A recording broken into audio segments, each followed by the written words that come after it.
there's a drug issue. It's not a drug use issue. It's a drug dealing issue, which is what the underlying. Now here we are. You get probation for that, and 3 weeks later, you're dealing drugs again. Yes. Oh, okay, hold on. What's the name on that one? Al? They're the same, but that's something that you wouldn't know that if you right about when you choice of it.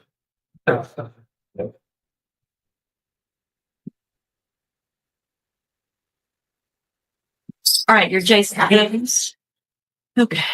So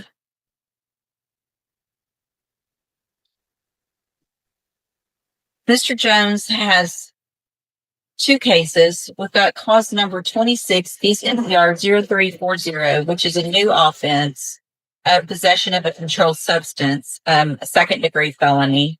And then we've got a motion to revoke, which is in cause number 23, DCCR 0390.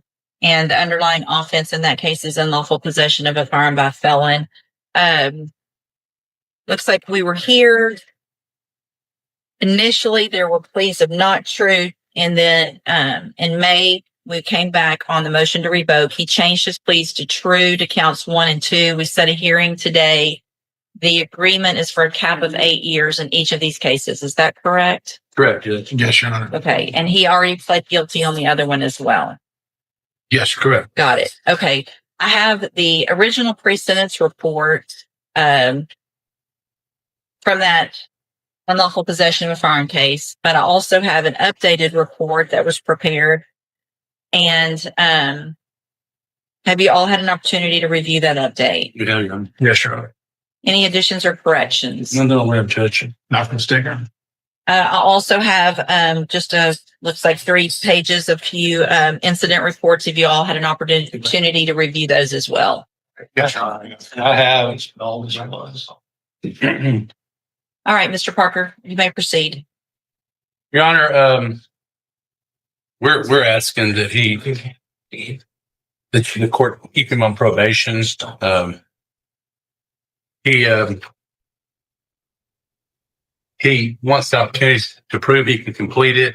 We're asking that you let him serve the ISF track cognitive to make him help better decisions. And also putting him in the HCI program where he's tested regularly.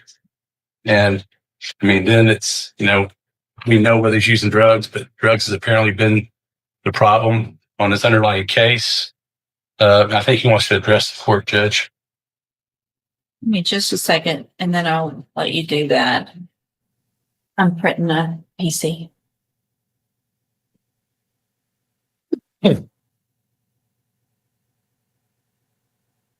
ahead, Mr. Jones. Yes, Your Honor.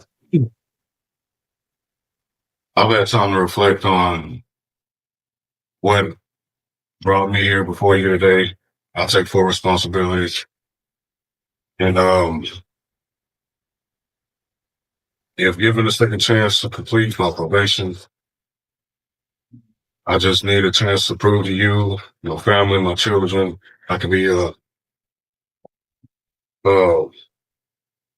not a liability to my community, but an asset.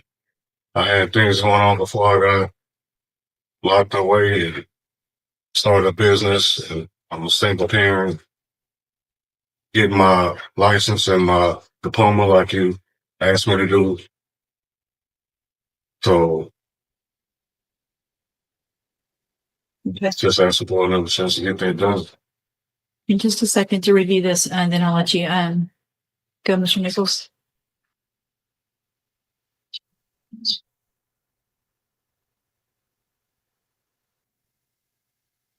Mr. Nichols? Judge, when we entered the pleas of true, that was in right before we were about to have a hearing to prove up a new allegation. I'll summarize for the court what that would have shown. Back in June of last year, only about 3 weeks after he started probation, he was detained in an empty lot off of about a block off of Calderon, downtown Beaumont. Not coincidentally, about a block also or 2 away from Henry's place. And what he had been doing was selling crack cocaine. He was one of several individuals in an empty lot that had an active trespass warning on it. And Beaumont Police would have testified the reason they went to that lot and detained people that day was because they had received or been informed by several people that had been stopped that week with crack cocaine that they bought it from him. And so when he stopped, he's sitting in a lawn chair in this empty lot where he's not supposed to be with a plastic grocery bag underneath the chair. And in that chair is about 11 grams of crack cocaine along with synthetic marijuana and I believe actual marijuana. And so he had gotten probation for the charge of unlawful possession of a firearm by a felon. His original felony case was state jail from Harris County. And then almost as soon as he's put on probation for that, he's in the street selling crack. I don't see how we would keep him on probation. I think 8 years is appropriate. On both these cases, Judge, it's a second degree amount. So the new case that he pled guilty to. So here's the issue that I have, Mr. Jones.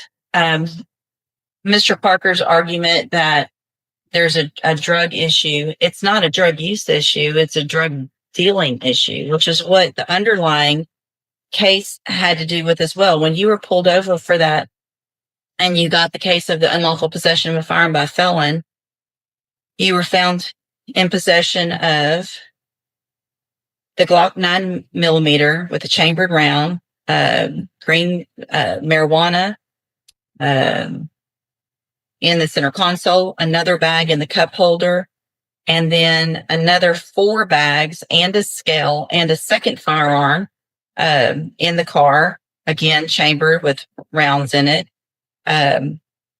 Another magazine under the driver's seat and another magazine in the center console. Now here we are, you get probation for that. And 3 weeks later, you're dealing drugs again. So it's not a matter of, I want to do better. It's you literally got probation and 3 weeks later, pretty much just thumbed your nose at me and said, I can do what I want. And I'm going to go do what I want and sell drugs where I'm not supposed to be. So at this time, I'm going to find and cause number,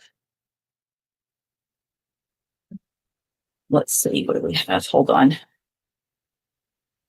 26 DCCR 0340, find that you entered your plea of guilty freely and voluntarily. Find has sufficient evidence to find you guilty, and at this time find you guilty of the second degree felony offense of possession of a controlled substance. Sentence you to a term of 8 years in the institutional division of the Texas Department of Corrections. You will receive credit on that sentence for any time that you've been in custody that the law gives you the right to receive. And cause number 23 DCCR 0390, going to find that you entered your plea to true to count 1 and 2 freely and voluntarily. Find those counts true. At this time, find sufficient evidence to find you guilty of unlawful possession of a firearm by a felon. Find you guilty of that. Sentence you to a term of 8 years in the institutional division of the Texas Department of Corrections. You will also receive credit on that sentence for any time that you've been in custody that the law gives you the right to receive. These cases will run concurrently, which means together at the same time. I'm handing you the trial court certification in each of those cases that shows that these were agreements that I followed, and so you waived your right to appeal. I also handed you a written admonishment regarding your ineligibility to possess a firearm or ammunition. Obviously, you know this, but I'm required to read it. Because of the judgments entered against you, you're ineligible under Texas law to possess a firearm or ammunition. Possession of a firearm or ammunition could lead to charges against you. If you have any questions about the laws that make you ineligible to possess a firearm or ammunition or how long that lasts, you can talk with Mr.